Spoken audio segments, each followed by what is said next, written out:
misteri ya, di mana penonton dibawa untuk mengikuti rasa cemas yang dialami oleh Salma sendiri terhadap apa sih sebenarnya mengganggu rumah tangganya gitu.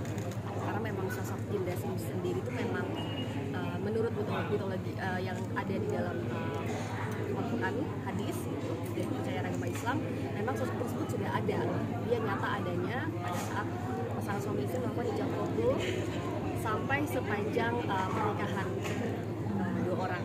Jadi dari situ akhirnya saya berusaha dengan Pak Parwas juga dari penulis mencoba untuk mendesain bagaimana cerita tersebut bisa terasa cukup realistis dan bisa diterima oleh konsep Indah itu sendiri.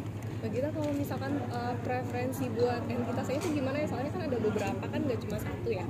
Jadi preferensinya itu dari mana? Nah iya, jadi waktu itu memang idenya tuh gimana kita bisa membuat sosok Jin Dasim ini muncul sebagai bentuk yang berbeda-beda di dalam filmnya gitu. Karena jin sendiri kan dia adalah yang makhluk yang juga bisa menyerupai apapun kan, sebenarnya dia bisa menyerupai hewan, bisa menyerupai manusia. Makanya di sini akhirnya ada karakter-karakter yang menjadi kecurigaan yang mungkin akhirnya muncul nih, yang membawa si Salma semakin merasa jauh dan ingin segera bercerai dari Arman gitu. Jadi kita mencoba untuk membuat penonton juga akhirnya mendapatkan sebuah refleksi gitu, bahwa bisa saja Dasim ini muncul bukan dalam bentuk hantu, tapi juga di sini orang-orang sekitar yang merupakan jadi orang ketiga yang membuat hubungan kita jadi tidak baik di pasangan atau keluarga.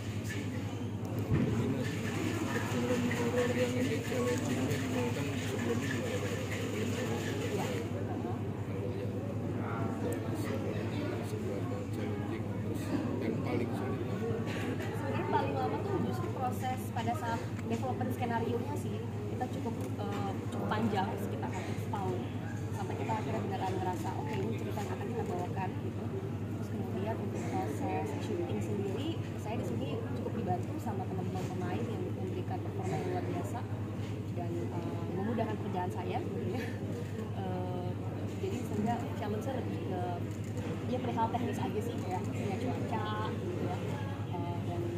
Mungkin memang karena horor identik dengan banyak practical effect, jadi membutuhkan waktu pekerjaan dan juga pastinya performa yang kita harapkan bisa maksimal dari setiap aktor, tapi juga kan ya namanya proses kolaborasi dan syuting itu kan pasti ada aja hambatannya ya, dan gimana kita saling bisa mensupport sama lain supaya kita bisa memberikan yang terbaik masing-masing dari kita. Bagian paling berat ya, adegan paling berat mungkin pas adegan ending proses rupiah yang terjadi, karena itu melibatkan juga ada sling ya, ada special effect lah dipakai, tapi juga ada emosi yang cukup intens yang harus deliver oleh Salma dan juga Arman di situ. Itu salah satu yang berat. Buat Zulfa, Omar, ini kan suami istri ya, kira-kira bangun chemistry gimana? Terus kan Omar harus ngadepin istri yang hamil, itu risetnya gimana, sama adegan tersulit apa? Kalau adegan kita jawab dari yang pertanyaan paling terakhir dulu ya, tadi adegan paling sulit sebenarnya hampir sama kayak kita tadi sih, karena adegan ending itu cukup menguras emosi dan tenaga. Terus juga di situ kita harus menunjukin berbagai layer emosi kita sendiri. Sama kalau aku mungkin karena di sling juga kan sangat teknis banget, dan maksudnya aku juga menyadari kayak berakting sambil di sling juga salah satu challenge juga.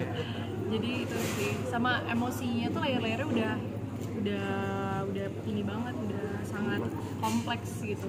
Jadi itu challenge banget. Kalau untuk chemistry sih seperti yang tadi dijelaskan Zulfa juga, ini kan project kami kedua kurang lebih, dan memang di luar itu pun kami juga berteman baik. Jadi proses pembangunan chemistry sama sekali nggak susah. Zulfa juga orangnya sangat terbuka untuk diajak berkomunikasi. Ya kita banyak discuss ya selama reading dan juga workshop. Terus kita juga ruangannya kan bareng ya, jadi banyak ngobrol dan ngabisin waktu bareng dari situ sih. Dan untuk riset pastinya kita pakai riset juga. Nanya sama mereka yang sudah menikah atau nggak perlu jauh-jauh sih, biasanya kayak keluarga juga bisa, yang mungkin yang sudah pernah menikah atau mungkin sudah pernah mengalami kehamilan, pasti mereka akan menjelaskan kayak emosinya itu ternyata akan lebih sensitif ya, terus kayak ya lebih berhati-hati dalam mengucap karena nanti imbasnya bisa lebih panjang lagi gitu sih, dan berbagai hal lain. Tadi kan udah dijelasin untuk proses yang pembuatan ini dia kayak sekarang. Kira-kira bisa didetail lagi nggak Kak? Mulai dari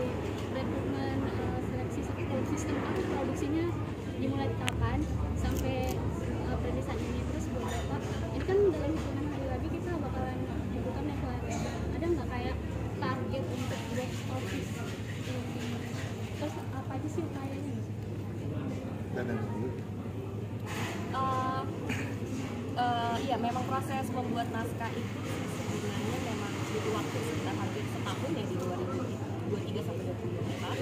Kemudian produksi syutingnya sendiri di sekitar bulan Agustus September kalau nggak salah sampai akhir 2024 sampai Desember lah kurang lebih. Syutingnya sekitar kurang lebih sebulan untuk production days-nya, terus dilaksanakan di daerah Bandung. Ya saya sih ingin memaksimalkan performa dari para aktor-aktor yang sudah terlibat di film ini karena mereka kan keren-keren banget di film ini. Saya mencoba untuk ingin melihat mereka bisa memberikan kualitas acting yang lucu dan menghibur dan itu semua dan semoga bisa diterima. Oke, saya. Jadi kan begini ya, Dasim ini kan jadi beda. Tadi kita udah bilang misterinya ada. Kita melihat situasi yang hari ini terjadi pun kan banyak fitnah, banyak curigaan, banyak hal yang sebetulnya kadang-kadang kita udah bingung ini apa lagi gitu. Nah harapan saya ya Dasim itu bisa merepresentasikan juga ke sana, keluarga, pernikahan, ya dengan kita melihat begitu banyak keluarga yang butuh juga dibekali, semoga filmnya berhasil. Untuk target box office gimana Pak? Ada yang Ya, kita nggak mau takabur dulu, nggak mau mendahului Allah. Mudah-mudahan insya Allah. Zulfa, oke, Zulfa sama Daniel kan katanya Omar udah ini ya. Oh ya udah, oke deh. Oke. Terima kasih banyak buat teman-teman media semuanya. Semoga bisa disebarkan berita positifnya, bisa disampaikan ke teman-teman semua aja, teman keluarga semuanya untuk nonton film Dasim tanggal 15 Mei nanti di seluruh bioskop Indonesia. Oke. Terima kasih banyak. Terima kasih banyak. Oke. Saya sebelah sana ya. Terima kasih ya.